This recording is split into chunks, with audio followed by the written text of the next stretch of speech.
Hey guys, Lance here and Hawnley. Hawnley. Hey. So today we got a special video. We're going to be doing a Time Spiral Remastered draft at the Game Parlor this weekend. It's one of my on-demand draft events where I pull out an old box and people sign up, and when I get 8, we set it up. So finally, this Sunday, we're doing Time Spiral Remastered. That's right. These came out to the stores, and stores got one wave, and everything else came from Amazon. And believe it or not, these came from Amazon too, because it was the price, right? The price, like they had them on sale, Yeah. and it was the same price as distributors. So I had to.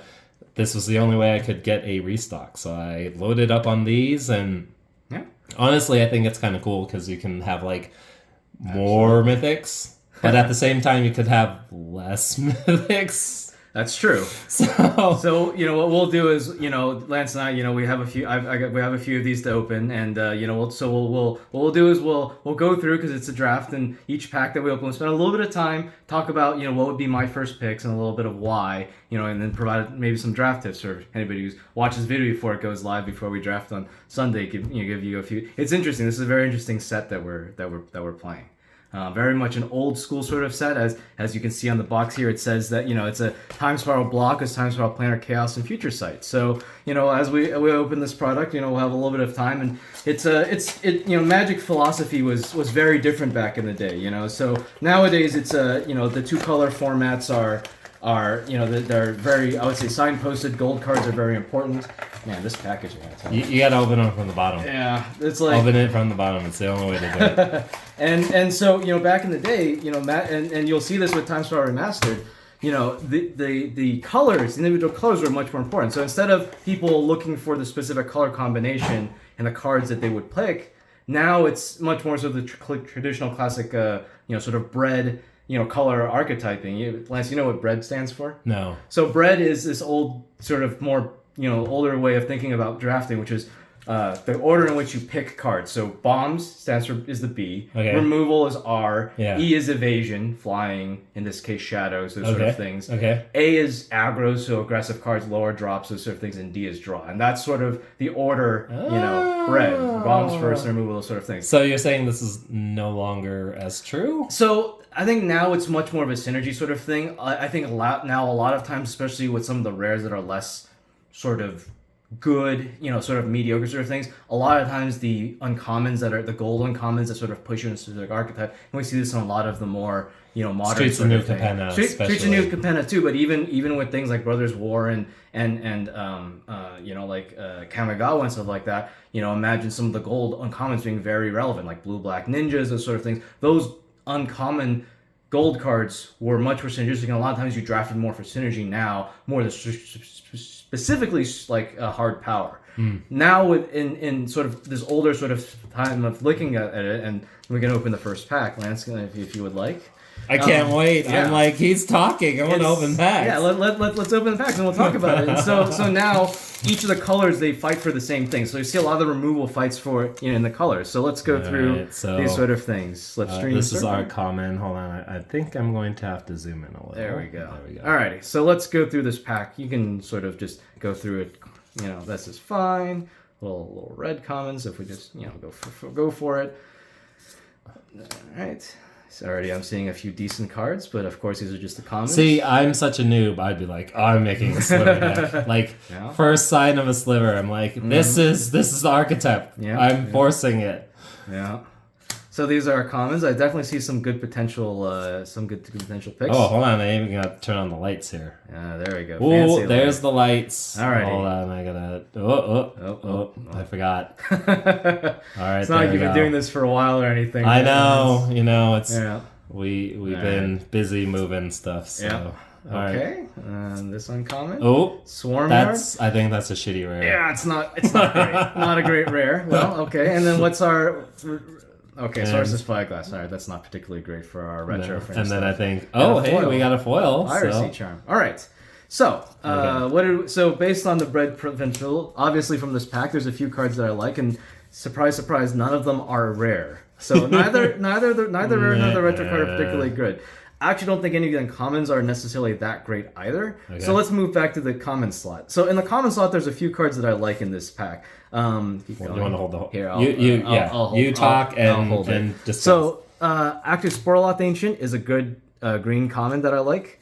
Citadel Woodreader is also good because this gives us draw.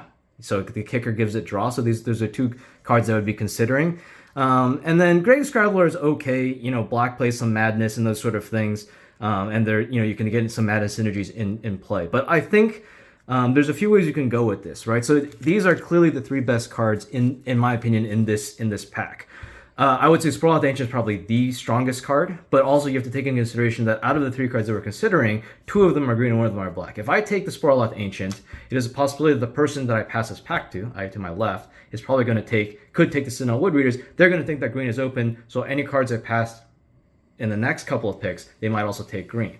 So, Sporloth Ancient being the most powerful card, it is close. I probably might still take Sporloth Ancient, but there is an argument to be said to take the Grave Scrabbler instead, and then pass the two green cards to your left, and let the people to your left fight for green, and just focus on black. Oh, draft strategies. All right, let's things I never even think about. I just go, "Oh, this is a good one." Yeah, right. And yeah, to see like, oh, okay, there are two good green cards here, so maybe that's not a good decision. Yeah.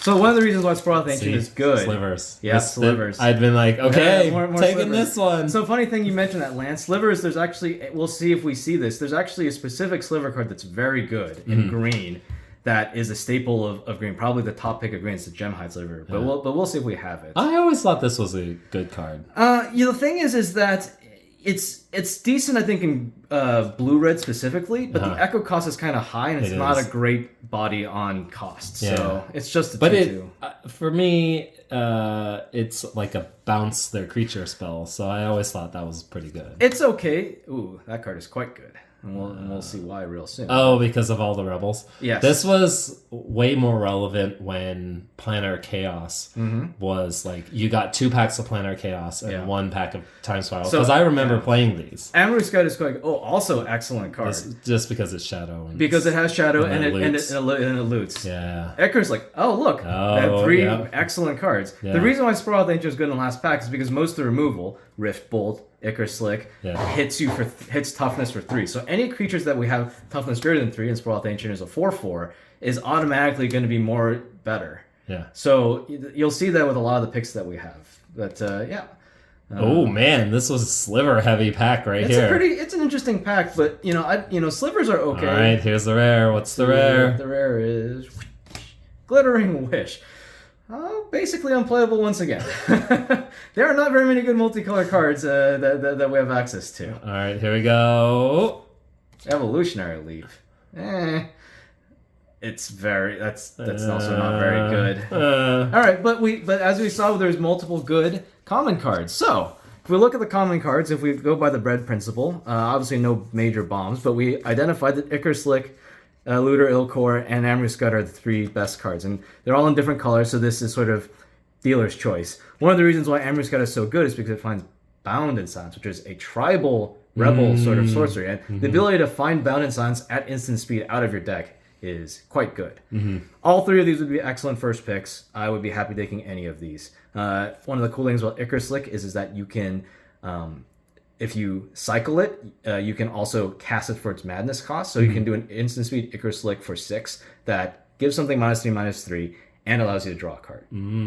So Icar Slick is also... I would be happy with any of these 3 cards as my first pick. We got to do this with Dominaria Remastered. Well, when people are like playing the new set, they're going to be like, "What's good? What's good?" And Hawnley's a very seasoned player, and he's very good at drafting. One of the better players at the game parlor. That comes with experience. You flat. Exactly. But I mean, still, like, this is great information. Yep. This is great. Let's Let's move through this. Nothing particularly great. I'm going slow because I'm like, what are these cards? And for the people who haven't seen these cards for a long time, that's a good card. I would have gone for this because, like, if you can get, I've won when Planar Chaos was in circulation. I won drafts because I would draft 3 of these. Yeah. And then I just do the rebel, like, oh, I'm going to pull out all my Blight Speakers. Yep. And I'll deal 3-4 damage to per turn. Yep, that is true. Blight Speaker is a good card. Yeah. This is also an excellent This one's card. a really good card, too. You know, there's an argument for what is better, Aaron Ephemeron or the Looter in blue. Yeah. I lean towards Aaron Ephemeron because it's a 4/4 with flying. Yeah. It kills your opponent much faster. and yeah, it's just really hard to kill. Mm-hmm. It's huge in the air, so especially in the set. Yeah. Tendrils. So. It's okay, but you're going to be playing 2 color most of the time, so it's kind of, you know, it's not the best black. There's better black removal that weeks, like Acre Slicker Strangling Soot. So that can be relevant sometimes. It's all right. 13 damage. It's quite a bit. Oh, Conflagrate. Also reasonable uncommon. I kind of like this. The fact that it's flashback allows you to cast it twice. That's looking quite good, but let's see what we get in our rare early on in the channel. I think I read that incorrectly, and somebody corrected me. So I think I was saying it conflagrate. Oh yeah. Flagstones. Ooh, okay. A fun rare, but what man? None of these very powerhouse bombs that we're getting very much. Let's see. So do you rare draft this because it's worth a couple bucks, or are you just like I'm trying to win? Well, I would say that for a normal $15 draft, if you're doing a $15 draft, the rare draft. My bar is set at about $5. So if it falls below $5, probably not rare draft. Well, then I need to sit next to Hawnley. All right, you got to take the $2 cards you can. And Slimefoot the Stowaway. Is he any good? It's decent. I mean, the fact that it drains is fine, but I don't know, you know, there's not a lot of good green-black sack outlets, unfortunately. Yeah. It's reasonable. If you're already playing green-black, I think it's fine. I think in this pack, the Conflagrate that we saw earlier in the uncommon slot was probably reasonable to play. That too. Thank you. So, obviously here, if we look at the removal that we had, I think this is probably the best option. The fact that just flashback and you're able to play it twice is reasonable. Flashback. But otherwise, yeah, I could, depending on the colors you're already in, I could see Aaron Ephemeron being the other main pick. And if you're not playing either red or blue, but you are in black, I think Blight Speaker is a perfectly good choice. Yeah. So one of the things that I've learned as a new player, like modern players are always like a value, right? Yeah. And so Conflagrate is great because you can play it once and then again from your graveyard. Yep. So that's you get to play it twice, and that's why it's good value. Yes. Things that allow you to, and also the fact that it flashbacks and has you discard cards. Red plays a discard mechanic anyways with Madness, so you can get additional value off Madness. Got it. Yes. So. All right. I always thought this was an okay play, just because it's a 3-mana 2/2. The fact that it flies is mainly it. Yeah. You know, but I think there's better blue cards. Obviously, you know, there's plenty of cards that are fine if we're looking at specifically first picks or we're looking to choose colors. Once again, Sporeloth Ancient, an excellent card. That's obviously potentially something that we take as a first pick. Green. Oh, interesting. Yep. Exotic. And then, wipe this way some blink effects. Yep. The white does like to do that. Although it's much less here than some of the other Sunshock. Okay. A reasonable, it's a reasonable. This, you know, if not the Sporeloth Ancient, I think this would be a reasonable pick. Yeah. Not a great card. Oh, as a Exocon. I think okay. Yeah, I think it's reasonable. It's a good body as an uncommon. Oh my word. How are we getting all these really, really not great rares? I like the art. The art's good. No arguments for me. No arguments for me. The art is good. Not very good in limited, unfortunately. All right, here we go. Jiki. Interesting, but you really need a creature that you want to be copying. Something that enters the battlefield effect, or maybe, you know, enters the, you know, or leaves the battlefield effect. Yeah. So at least it's worth something. Yeah. By the way, Hawnley has sponsored all these packs, so a little bit of information. We're watching him kind of lose money on these packs, so thank you. Information. But yeah, it's a cool card. Yeah, but yes, fine. I can see that in a draft, it's probably not okay. In the foil, Voltus Sliver. Alrighty. Wow. So real quick, let me explain why taking extra turns is maybe not that great. So in limited. Taking extra turns is not generally that great because a lot of the times it just means you put another land on the battlefield. There's much of things you do at the end of limited games other than draw an extra card, probably put another land on the battlefield. It doesn't affect the board that much. You don't have a lot in Constructed. You have things in Commander. Even you have beginning of the turn effects. You have planeswalker abilities. In limited, not so much. But yeah, I think that removal wise, so the sudden shock is probably pretty good. Yeah. Other than that, the Sprawlout Ancient would be my other pick here in this particular pack. Man, can you open me some bomb? Maybe you should open it. No, no, Lance. You open the cards, I talk. I know this is how this dynamic works. He wants to blame me for the shitty cards. It's like, Lance, why you gotta open such bad cards? Yes. All right. Some spiders, more Thalids. This would go well with that green card. That green does play Thalids. White also plays some Thalids. I really like this creature. I would have taken him like 2/1 reach death touch. I'm like, that's a good card. Sure, but there's also a lot of the little ping effects that can deal with the body. That's true. Well. And the one toughness get trades with a lot of things. Speaking of excellent removal card, flashback, get to play acid twice. That would be my pick so far. There you go, nice, okay. But if we keep going. Penumbra Spider, also an excellent card. Has 4 toughness, does not die to removal very easily, and when it dies, you get another spider. And it has reach, which is very relevant in this format because evasion. So many flying. There's so many flying things, and I've definitely killed people just hitting them with flying creatures over and over again. And the value, because it dies and comes back. Yep, exactly. Value. Hey, this used to be rare.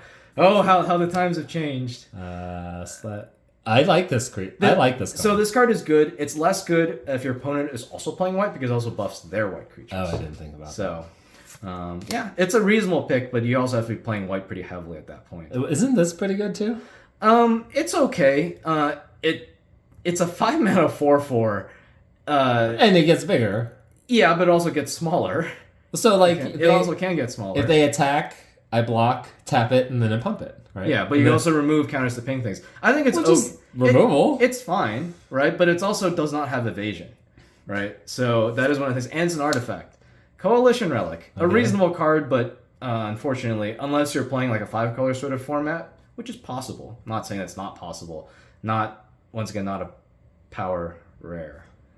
All right, what is this? Oh, a knight. I had 2 of these in my sealed pool. Yeah. Yeah. It's, again, I think if you're playing green and you're playing more of a 5-color format, that sort of thing, I think it's fine. Honestly, if we look at the pack, though, and Amory Seeker, also a reasonable card. The fact that it's evasive and it's difficult to get blocked makes it a reasonable card. But, okay. Yeah, right. So if we go by our bread strategy, once again, we see a pack that I think Strangling Suit, I think, is a clear potential first pick. The fact you're going to play it twice is good. The Penumbra Spider. And it's removal. And it is removal, right? I love that. And Double removal. Yeah, and then the Penumbra Spider and the Amory Seekers would be other things. It really depends on what colors you're playing. None of the uncommons are really first pickable, I think. A lot of these uncommons, even the Clockwork Hydra. Yeah, I mean, there's an argument to be said for keeping yourself open, but I also think that there's, removal is a premium in this format. There's not a lot of removal. If you notice, green does not have fight effects. They do not have fight effects. They have deal damage to effects. They didn't print that in these sets. That does not. So removal. How did green remove shit? We didn't have good ways of doing that back then. They just made big beefy things that were harder to block. So yeah. So that's why removal is. I'm almost never. That's why removal is so high in the bread sort of thing. It's the R, right? Yeah. I mean, I would generally take Strangling Suit. Unless I was already in one of the other colors and this was not my first pack. Yeah. But I think that's generally good. And once again, I really like this one just because Madness is like, if you're playing red, black, in Time Spiral. Bound in Silence. Look at our removal. Great, yeah. Excellent card. See, it's a rebel. It can be. It's a turbo champion. It can be. That's why Amory Scouts is very good. So, Griffin got. I remember this being kind of good too because it pumps your creature, makes him fly, and then when he dies, you get the Griffin. So that is good, assuming your enchantment resolves. If they remove it in response, then you've 2-for-1 yourself, basically. That is definitely always the risk with enchantments. Yeah, exactly. And not a great uncommon unless you have a lot of Thalids. Oh, split second. A sideboard card, I would say, and you would only side it in unless there's if somebody has playing those things. Good lord, our rares have. Well, okay, I guess this is the sealed pool with no bombs in it. Just a whole bunch of lands. True Name Nemesis. Oh, that one's a good one, right? I would, if you're playing blue, I think this is fine. I mean, it chips in for three a turn. Absolutely no problem with that whatsoever. So nice. Yeah, so first pickable, I would say.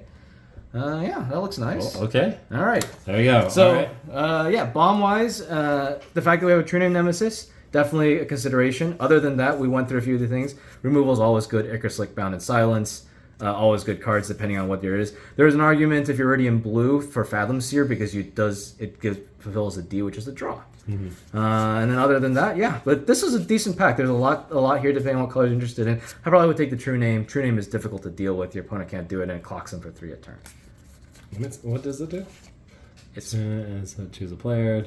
Protection from the chosen player. Their creatures can't. So they block. can't block. Nope, can't block it. They can't target it with spells. Oh, can't do any of those things. That's insta pick. Yeah, that's insta pick. Well, cool. if it's not your pack 1 and you're not in blue, well, you can't do much that's about true. I still would have hate drafted it. I'm like, nobody else is getting this. All right. I hate when I lose to the rares that I open. And that's why they're rare or mythic. Who would have thunk? That's why they're the boss.